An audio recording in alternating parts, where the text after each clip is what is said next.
โอเคမင်္ဂလာပါအခုဒီဗီဒီယိုကြည့်နေတဲ့သူเนาะအခုဒီဗီဒီယိုကြည့်နေတဲ့သူမင်္ဂလာပါပြောချင်ပါတယ်ကြော်မသွားနဲ့เนาะစပကြီးချက်ကိုမြင်ဘူးတဲ့လူ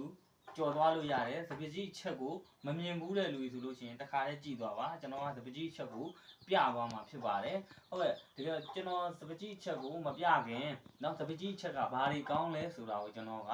ပြောချင်ပါတယ်စပကြီးချက်ကဆိုရင်ကျွန်တော်နယ်ဘက်ကလူတွေဆိုရင်တော်တော်များများသိပါတယ်စပကြီးချက်ဟာဒီနွားတွေဘာတွေနှာခေါင်းကျိုးထိုးတဲ့ခါမှာဆိုလို့ရှိရင်စပကြီးချက်ကိုထိုးပြီးလို့ရှိရင်ဒါနွားတွေပုံမွားတလိမ့်ဆန်ပေါ့နော်အစိတ်အန်တရားမှာကင်းဝေးတယ်လို့ဆိုတယ်အဲ့တော့ကျွန်တော်တို့စပကြီးချက်ကိုကြည့်ကျင်တဲ့လူတွေဗီဒီယိုလေးကိုစောင့်အောင်ကြည့်သွားနော်စပကြီးချက်ကိုကျွန်တော်ပြ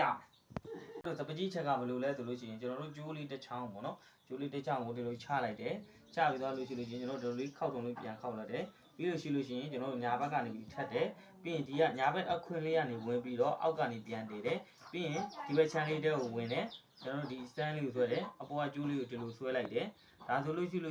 ရင်နှာပါသွားတယ်စပကြီးချက်လေးဖြစ်သွားပါပြီဒါမျိုးလေးဆိုလို့ရှိရင်ကျွန်တော်တို့နယ်ဘက်မှာဆိုလို့ရှိရင်ပေါ့နယ်ဘက်မှာဆိုလို့ရှိရင်ကျွန်တော်တို့ကဒါနွားတွေနှာခေါင်းကျိုးထိုးလို့ရှိရင်နွားရဲ့နှာဖားကျိုးကိုဒါမျိုးလေးထိုးပြီးတော့ထိုးလိုက်လို့ရှိရင်